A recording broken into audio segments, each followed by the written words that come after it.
soul. It's right there in the Word. The Word of God will set you free. It's right there in the Word. Eternalizing is the key. It's right there in the Word. It's right there in the Word. It's right there in the Word.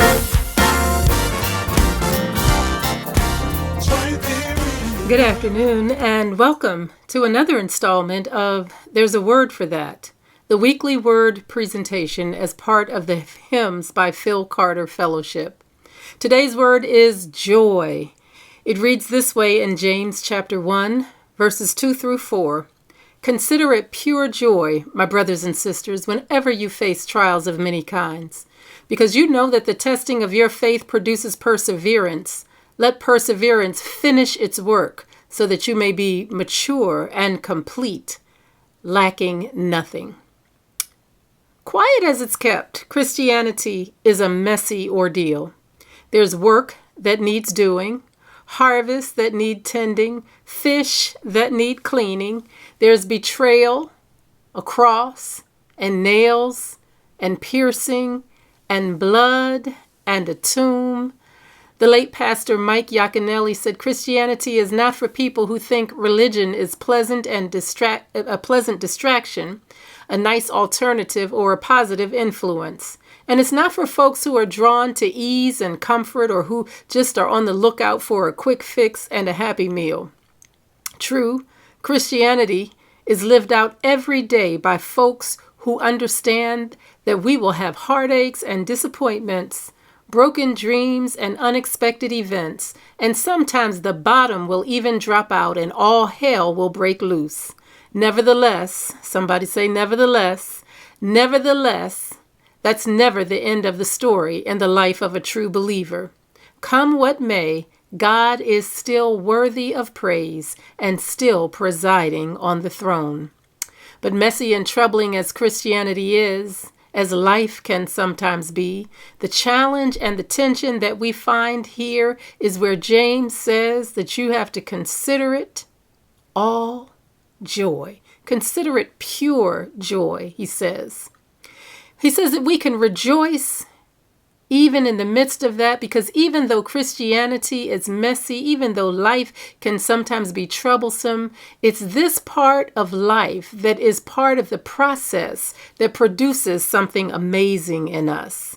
Nobody is exempt, he says, from trouble, from growing up. There are going to be many kinds, diverse trials and tribulations. And when I was growing up, I used to believe that the Christian life was always supposed to be on the upswing, from victory to victory, and that if I had some down times, then it must have been because my faith was weak or because I did something wrong to make God mad at me.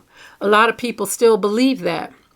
But let me let you in on something, some truth this afternoon. You will not escape this side of glory without a struggle. You don't have to do anything to bring about a struggle. You don't have to have committed some kind of offense to bring about a struggle. Into every life, some rain must fall. Everybody goes through something sometime. No church is full of perfect people. No job is without its difficult people. No family is completely devoid of dysfunction.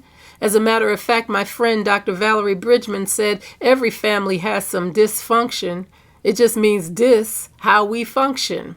But the process of trouble is producing something worthwhile in us. That's what James is trying to tell us. It takes both heat and pressure to make a diamond valuable. It takes the tightness of the clam and the grit rubbing on the inside that makes a pearl precious. It's the extreme tension of the strings on the piano that allow the music to come out of it. And it's the faith and the trust of a believer in the messiest and most troublesome seasons of life that produce joy.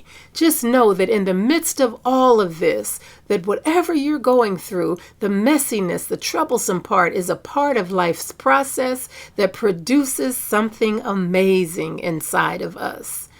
The second thing he tells us is that we can rejoice even though through the messiness and even through the trouble, because all of it has a purpose.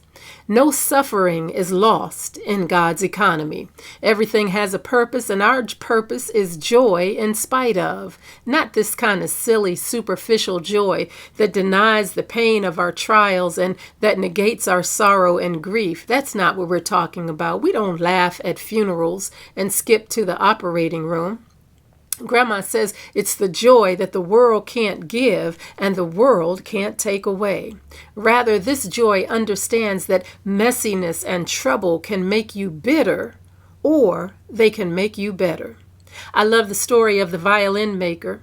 He made handcrafted violins that played the best music that was sought after by the best musicians. And for him, the secret to the purity and the beauty of the sound was all about the condition of the wood. So he searched low and he searched high, testing all sorts of woods to ensure his violins had the best tone.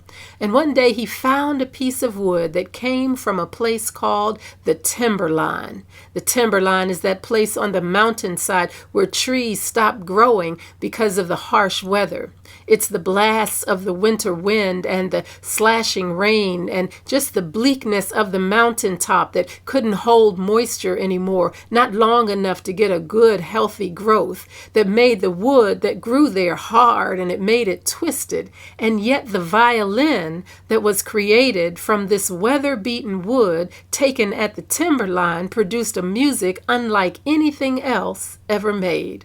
And don't you know, my beloved, that we who are blood-bought believers in Jesus Christ can at any moment find ourselves living at the timberline, where the conditions are harsh and bleak. But fret not, because it's here at the timberline that God can get the best music out of our lives. The timberline has purpose, and the purpose will take the judgment and the harshness out of your own life. It's where you learn to have sympathy for others where you used to have judgment. It's where you stop gossiping over silly stuff and stop playing games and remember that other people's feelings and lives matter too. The timberline will locate your music in the times of trouble. It's where you grow up in the faith and stop letting little things get you down. Don't you know that the choir sings better from the timberline, that worshipers worship better from the timberline, that ushers ush better from the timberline, and greeters smile sweeter from the timberline, and preachers preach and pray and sing and smile better from the timberline? Sometimes it takes the fire to bring the music out of our lives. Sometimes God uses the timberline, the place of various trials and tribulations, the harsh places, as the place to get the best music out of our lives. So we can rejoice even when troubles come because they can be productive and producing something in us. They can be purposeful in our lives to bring out what we did not know was in us. But finally, we can rejoice even though trouble comes because God has a promise, and God is a promise-keeping God. The promise is for those who demonstrate genuine faith during these testings that they will yield beautiful results. Verse 4 says, "Let perseverance finish its work, so that you may be mature and complete, not lacking anything."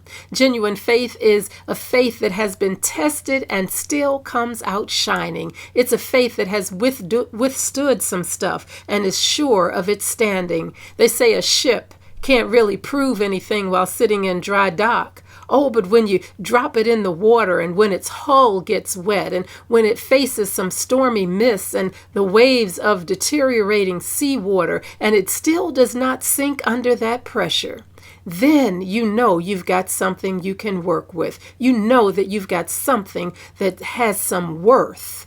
You never know that a team has any worth until it moves from playing scrimmages and practices and it actually gets in a real game. Well, the same thing is for us. Until we really get into the game of life and go through the difficult times that we really don't know what we're made of, until we are storm-tossed and tested, until we've faced some criticism on our faith, until we have been able to withstand the harsh periods of life, only then will we discover that God's promises are true.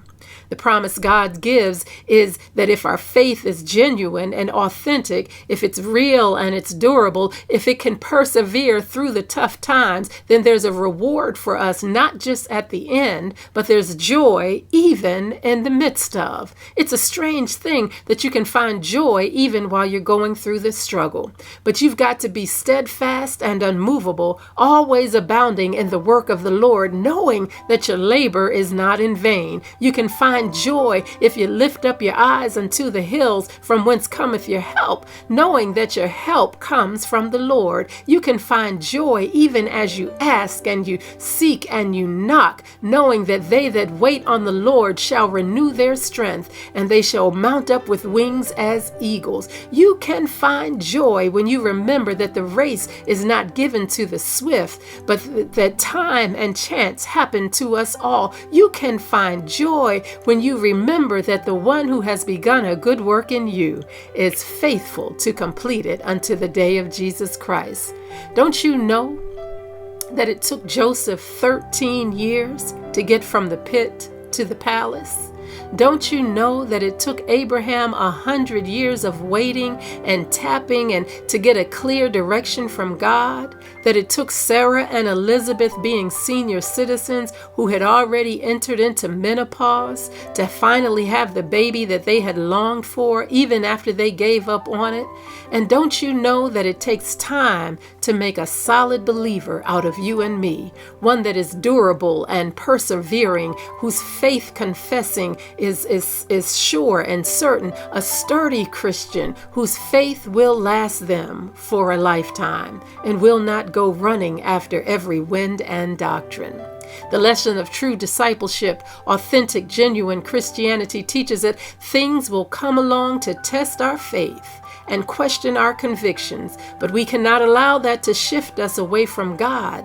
No, it's in those very moments that we should be shifting toward the one who has promised to never leave us nor forsake us, because it's here that we learn that even though God may sometimes be silent and sometimes God may seem to appear invisible, God is never off duty, never gone for the day or away on vacation. God is 24/7, a God who never slumbers nor sleeps, who never forgets or grows demented. God knows and God remembers, and in due season, at the appointed time when the morning comes, God will deliver the long-awaited relief and the answer to prayers, but you've got to hold on in the meantime.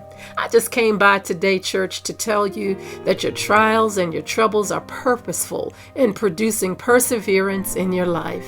They have purpose to bring something out of you that you did not even know was in you. They have promise to mature you toward the completion so that you lack nothing, that there is a process to all of this, they will assure you and let you know that with God all things are possible. You can get through it. You will come out of this. Just don't turn back, don't shrink, and don't let go of God's unchanging hand. This is Pastor Cynthia Turner Wood, and I'll see you next week for another installment of There's a Word for That. Thanks so much for listening.